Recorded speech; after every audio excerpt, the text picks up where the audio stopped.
자, FAT 1급 제78회 앞에서 재무회계 이론 문제 1번부터 7번까지 풀어보셨죠? 그럼 이어서 부가가치 세법 문제 또 같이 풀어보시도록 할게요.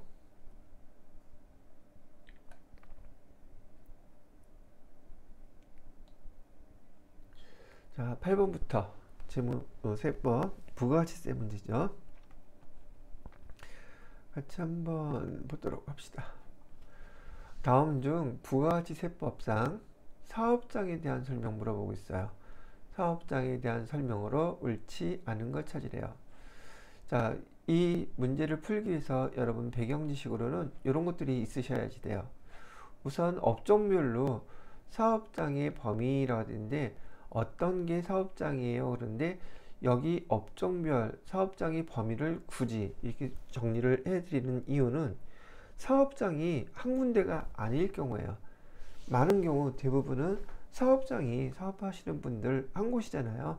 한 군데이지만 이런 업종인 경우에 사업장이 하나가 아니라 여러 군데로 이렇게 나누어져 있을 때 어디를 사업장으로 봐야 하고 그 사업장으로 정해지면 그 사업장이 있는 관할세무서가 관할세무서에다 부가가치세 신고 납부를 하게 되기 때문에 그렇다는 얘기죠.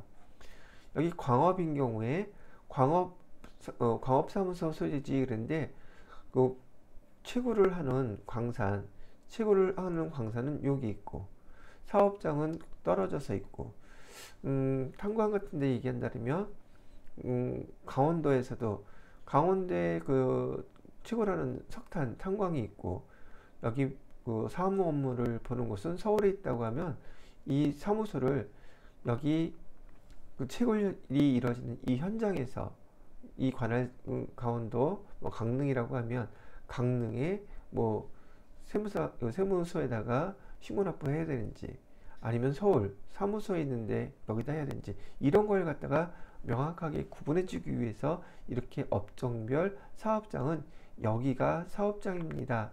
여기 관할세무서에다가 신고 납부하세요. 그렇게 명확히 구분을 해준 거란 얘기죠. 그래서 여기서 보게 되면은 광업 채굴 현장이 아니라 광업 사무소라 그랬죠. 사무소가 있는 소재지 거기 관할세무서에다가 신고 납부하세요. 지금 그 얘기해 주는 거고요. 제조업인 경우에는 이 세 단계를 걸쳐야지만이 A라는 사업장, B라는 사업장, C라는 사업장이 있는데 최종 여기 A라는 사업장에서 최종 제품이 완성된다고 얘기를 하게 되면 여기가 여기 사업장이고 여기 관할세무서에다가 신고납부하라는 뜻이에요. 무슨 말인지 이해가 되셨죠? 근데 단순 포장만 하는 것이 최종 제품의 완성 장소가 아니라는 거 요거는 구분을 해 놓으세요. 단순 포장만 해서 여기 좀 이해는 하셨으리라 생각이 드는데요. 여기 A라는 사업장이 있고 B라는 사업장이 있고 C라는 사업장 세 군데가 있는데 단순하게 실제로 그 제품의 최종 완성이 여기서 이루어진다면 최종 제품 완성 장소가 여기라 그러면 여기 관할세무서에다가 신고 납부하는 게 맞아요. 여기가 사업장으로 본다는 뜻이니까. 근데 최종 제품이 완성되는 곳은 여기인데 포장만 여기서 마무리한다고 그래서 여기를 사업장으로 볼 것이냐 그건 아니란 얘기죠. 제품이 최종 완성되고 여기서 포장을 한다 할지라도 여기 사업장은 여기로 본다는 뜻이에요.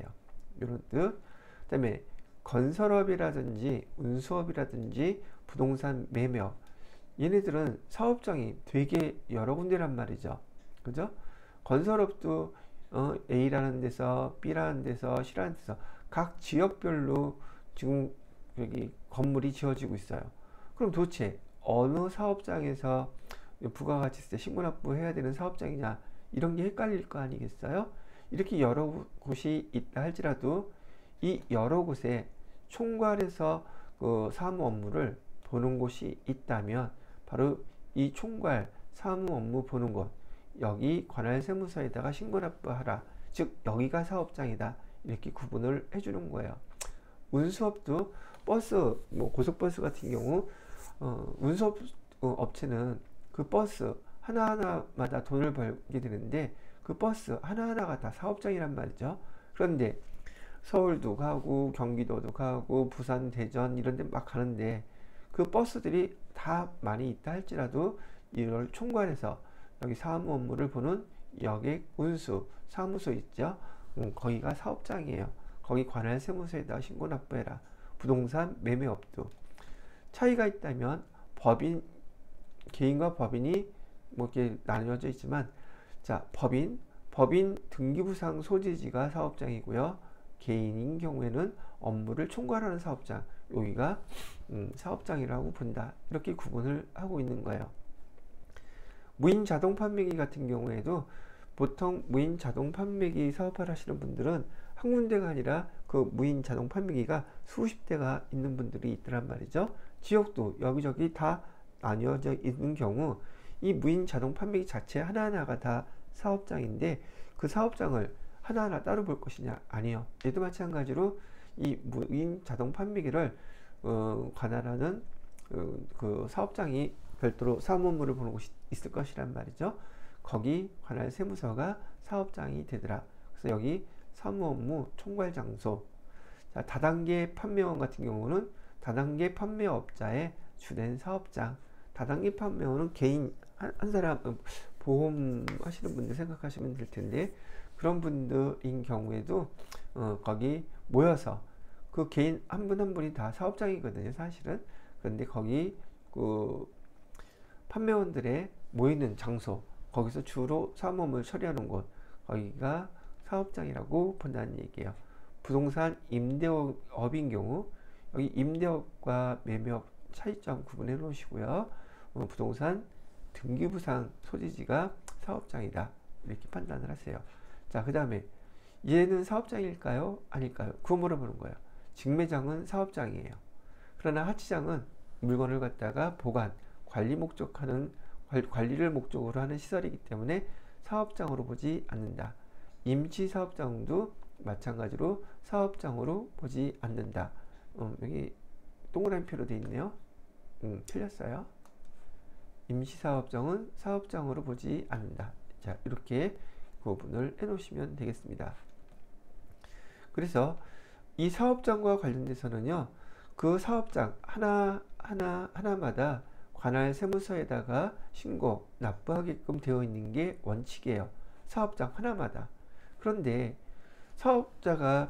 그 사업장이 2개 이상 여러 개 있을 때 이 부가세법에서는 그 효율성을 갖다가 반영해서 사업장이 2 이상인 사업장한테 2가지의 예외사항을 줬어요. 첫 번째는 주사업장 총괄 납부라고 되어 있죠. 주사업장 총괄 납부는 뭐냐면 이마트, 롯데마트 뭐 이런 거 생각해 보시면 돼요. 사업장이 전국 각지에 수십 개가 있어요. 이런 사업장이 있을 경우에 주사업장이라고 해서 그 회사에서 주사업장을 하나 선택을 해요. 이마트 본사가 아마 서울 성수동에 있어요. 성수동에 있는 걸로 알고 있는데 이 성수동 사업장이 주사업장이에요. 그럼 부가세 신고 납부할 때가 되게 되면 전국에 있는 이 많은 매장들이 부가가치세 신고, 납부 각각 관할 세무서에다가 다 따로따로 해야 되겠죠. 이러면 여기 이마트라고 하는 회사 입장에서는 업무의 비효율성이 극대화된단 말이죠. 그렇기 때문에 이 많은 사업장이 있다 할지라도 주사업장을 여기 하나로 딱 정해놓고 이 주사업장에서 그 부가세 과세 기간 동안에 발생했던 모든 부가세와 관련된 집계된 결과물 여기서 다 납부를 하는 거예요. 총괄해서.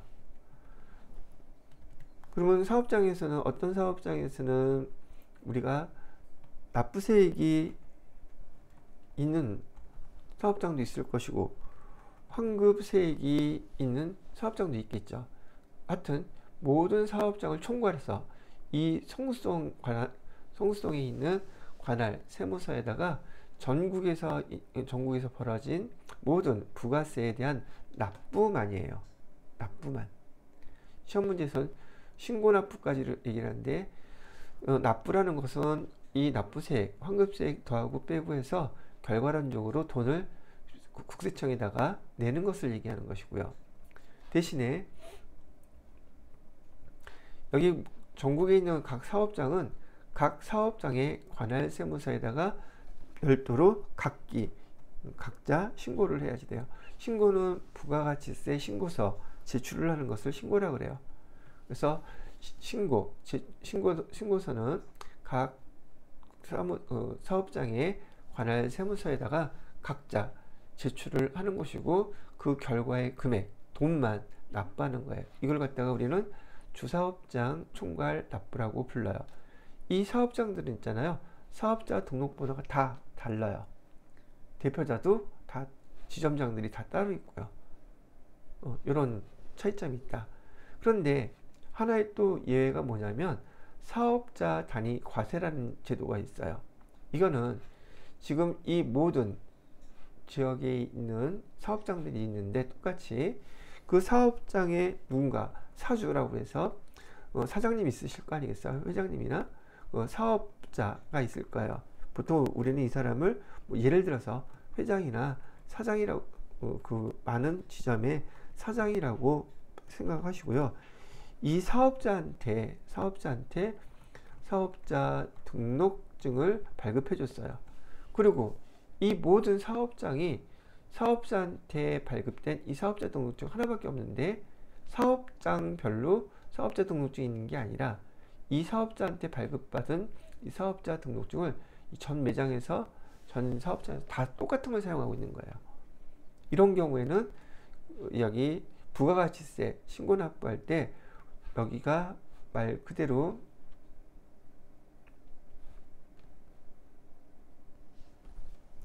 이 사업자가 부가가치세에 대해서 여기 총괄로 해가지고 신고도 하고 납부도 바로 여기 주사업장에서 한단 말이죠.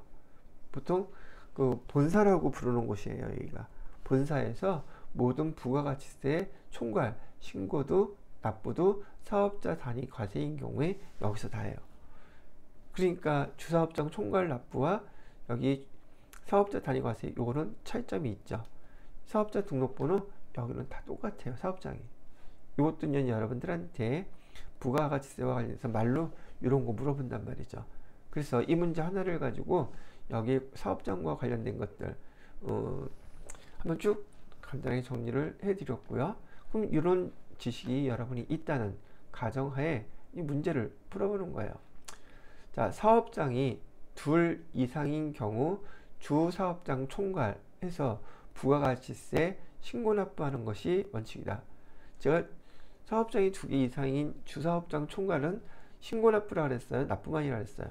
여기 보면 주사업장 총괄 납부라고만 되어 있죠? 이건 틀린 거죠. 세법은 글자 한두 개가 틀리면 틀리는 걸로 되어 있기 때문에 여기서 신고는 각 어디서 한다? 신고하는 것은 아니고 납부하는 것만 원칙인 거예요. 되셨죠? 두 번째, 부동산 임대업인 경우, 부동산 임대업은 여기 나와 있는 거네요. 그죠? 부동산 임대업인 경우 부동산 등기부상 소재지가 사업장이다. 맞는 말이죠. 세 번째, 제조업의 경우 최종 제품을 완성하는 장소가 사업장이다. 여기 최종 제품을 완성하는 장소라고 되어 있죠. 자, 직매장은 사업장에 해당된다. 직매장은 사업장에 해당되고 하치장은 사업장에 해당되지 않는다. 맞는 말이죠. 옳지 않은 것은 1번이 된다. 되게 간단하지만 여러분이 부가세법도 어려워하는 처음 배우시는 것들이라서 어렵고 좀 내용들이 이해하기가 좀 쉽지 않아요. 그런 부분들이 있기 때문에 여기 사업장에 대해서 제가 이 페이지 하나에 대해 꼭 알아야 될 것들만 정리해서 이렇게 제시를 해놨으니까 이런 내용을 가지고 정리를 해 보시기 바랍니다. 자, 8번 문제 설명을 해드렸고요. 그 다음에 9번 문제로 넘어가 보도록 할게요. 9번 문제는 뭔가 봤더니 다음 부가가치세 신고에 대한 설명으로 옳은 것은 이라고 나와 있네요. 자, 우선 이건 보면 좋을 것 같긴 한데 이것도 설명을 한번 해드리는 게 좋겠죠. 자, 우리 부가가치세법에서요, 사업자라고 하면 여러분이 사업자를 구분할 줄 아셔야 돼요.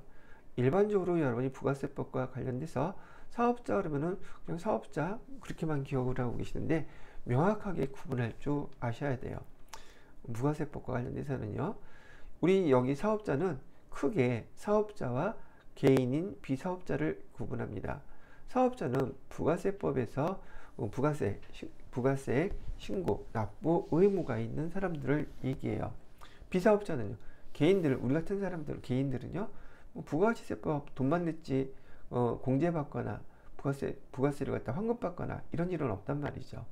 그래서 우선 사업자 그러면 사업자의 상대적인 개념은 비사업자, 즉 개인이에요. 아시겠죠?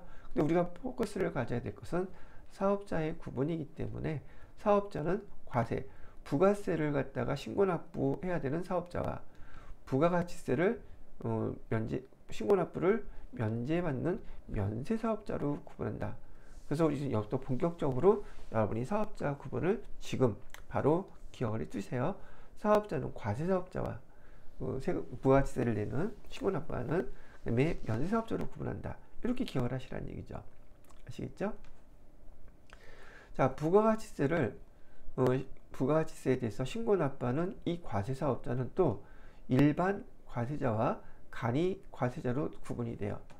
일반 과세자는 말 그대로 그냥 일반 과세자, 즉 금액상으로 따졌을 때 연간 8천만 원 이상인 공급가 과세 표준을 갖고 있는 사업자를 우리는 일반 과세자라고 부르고 그 금액 이하를 갖다가 하는 사람들을 우리는 간이 과세자라고 불러요. 일반 과세자는 보편적으로 1기 부가가치세 신고할 때 1기 예정확정, 1기, 2기 예정확정 이렇게 부가가치세 과세 기간이 있는데 일반 사업자들은 이 확정 신고 기간에 부가가치세를 납부해야 돼요. 거기에 반해서 간이 과세자인 경우에는 1년에 한 번만 납부하면 되는 부가세법상의 편의를 제공하고 있더란 말이죠. 아, 여기 빠진 거.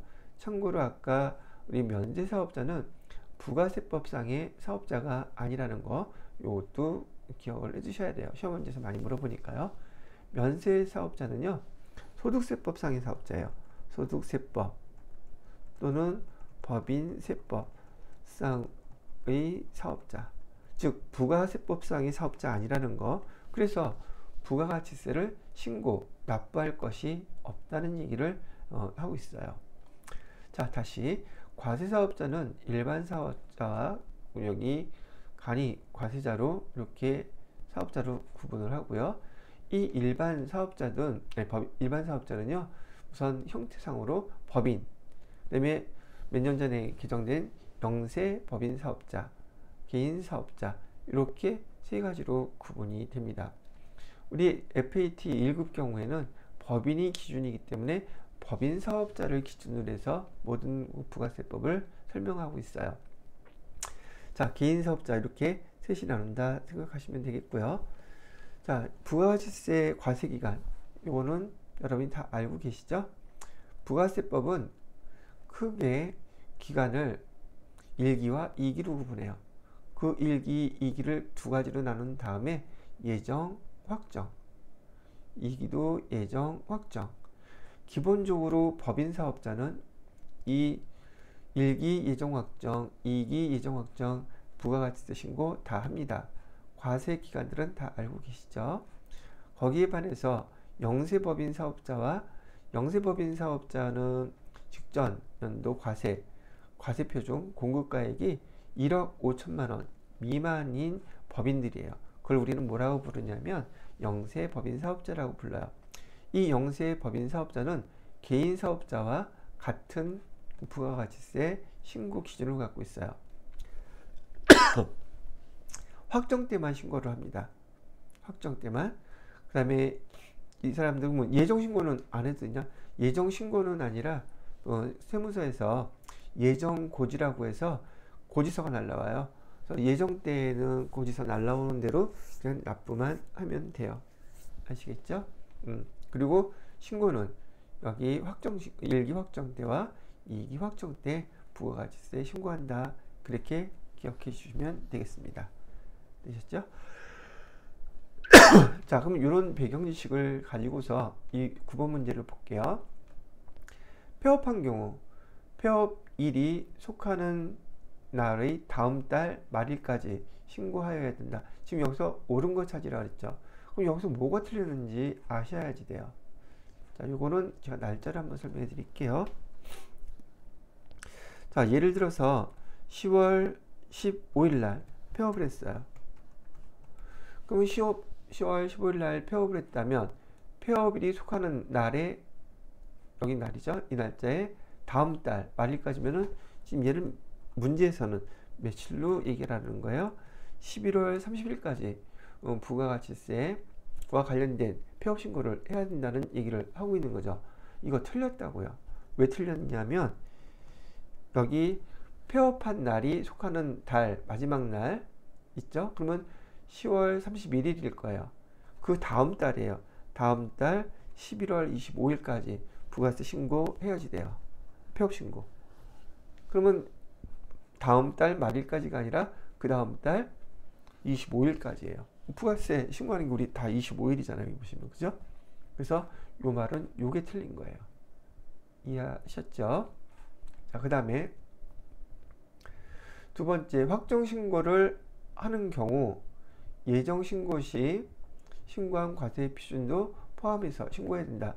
지금 우리가 여기 일기를 한번 예를 들어보면 예정 신고 때 1월 1일부터 3월 30일까지 우리 법인이라고 좀 알고 계셔야지 돼요. 왜냐하면 FAT 1급 자격 시험 문제는 법인을 대상으로 합니다. 그래서 여기서 설명하는 것도 법인이에요. 개인이나 간이와사 이런 사람이 아니고요. 그래서 여기 1월 1일부터 3월 30일까지 4월 20일 날 예정 신고를 했어요. 그런데 일기 확정 신고할 때 4월 1일부터 6월 30일까지가 아니라 1월 1일부터 6월 30일까지 신고를 해야 된다고 여기 지금 얘기를 하고 있는 거예요. 예정 신고 때 신고한 과세 표준도 포함해서 신고해야 한다. 맞는 말이에요? 틀린 말이에요? 틀린 말이에요. 여기는 일기 확정 때는 여기 예정 신고했던 거 빼고 여기 확정 신고 요 기간에 발생한 것만 신고를 하는 거예요. 되셨죠? 그다음에 세 번째는 신고 기한까지 과세 표준 및 세액을 신고하지 않는 경우 과소신고 가산세가 부과된다. 신고 기한까지 신고를 하지 않게 되면은 알겠죠? 날짜를 써볼게요. 한번. 지금 확정신고가 7월 25일까지죠. 일기 예정일 경우 7월 25일까지 신고를 해야 되는데 이때 신고를 하지 않았어요. 동등한 이유로. 그래서 이 사업자가 7월 30일 날 신고하게 되면 신고 늦게 했죠. 그럴 때 당연히 가산세라는 게 부가세법에서는 부과돼요. 그럴 때 여기 과소신고 가산세를 낸다고 그랬는데 과소신고 과대신고라고 얘기하는 것은 이때 신고를 했을 때 금액이 잘못돼서 크거나 작거나 그렇게 됐을 경우 과소신고 과대신고 가산세가 부과되는 것이지, 얘는 신고를 했을 때예요. 그럼 얘는 이 날짜에 신고를 아예 하지 않았잖아요. 그죠? 이런 경우는 7월 25일 날 신고를 하지 않았기 때문에 가산세가 더 가중돼서 세요. 이는 뭐라고 부르냐면 얘는 무신고예요. 무신고 가산세를 갖다가 내게 된단 말이죠. 세율이 많이 달라요. 이게 40%인 걸로 알고 있는데 여하튼 무신고 가산세, 신고를 안 한 거는 무신고라고 부르는 거예요. 이때 신고했는데 금액이 크거나 작거나 그러면 그때 가산세가 가소신고 가산세고, 이때 신고를 안 하고 이때 신고했다 그러면 얘는 무신고 가산세라고 부른다는 얘기죠. 구분하실 수 있겠죠? 이것도 틀린 거죠. 자, 그 다음에 네 번째, 직전 과세기간의 공급가의 합계액이 공급가의 합계액이 1억 5천만 원 이상인 법인사업자는 바로 이 법인사업자를 지금 얘기하는 거예요. 영세법인사업자 아니란 얘기를 하는 거죠. 법인사업자는 예정신고가 끝난 후 25일 이내에 예정신고 기간에 대한 과세 표준을 신고하는 것이 원칙이다. 당연히 그렇겠죠. 이 법인사업자는 예정신고 과세기간이 1월 1일부터 3월 31일까지인데 이 과세기간이 끝나고 다음 달 25일까지 과세표준 신고하는 게 원칙이다. 당연히 그렇게 해야 되겠죠. 그죠? 그래서 여기서 올바르게 설명한 것은 4번이 된다는 얘기랍니다. 이렇게 이해하시면 되겠어요. 자, 다음 10번 문제로 넘어가 봅니다. 보통 여러분이 FAT 1급에서 부가세법 문제 10번 문제는 대부분이 여지껏 출제된 거 보니까 공제받지 못할 매입세 불공상 문제예요. 이거 6가지는 부가세법에서 이론 문제가 됐던, 그 다음에 실기 시험 문제가 됐던, 그 다음에 회사에서의 실무 업무가 됐던, 이거 꼭 아셔야 되는 내용이랍니다. 그러니까 시험에 빠질 수가 없는 거예요. 실무에서 워낙에 자주 나오는 것들이기 때문에 이거 모르면 실수하거든요. 부가세 신고가 뒤죽박죽이래요. 자, 보죠. 다음은 제조업을 영위하는 항공의 2024년 이익이 부가가치세 예정신고 기간의 매입 내역이래요. 매입세액을 공제할 수 있는 게 얼마인가요? 물어보고 있죠.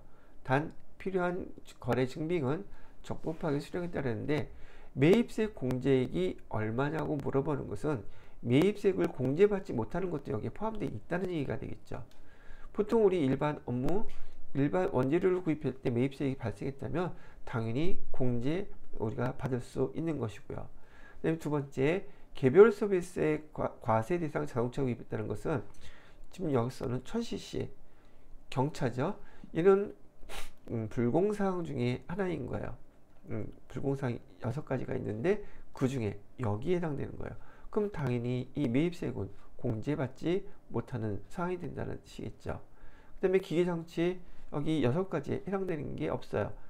기계장치 구입하는 거 우리가 사업을 목적으로 해서 기계장치 매입했을 때 매입세 공제받을 수 있는 것이고요.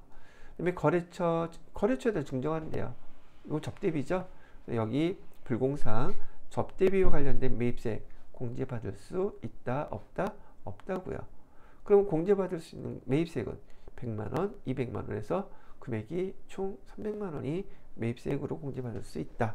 이렇게 되어 있다는 얘기죠. 되셨죠?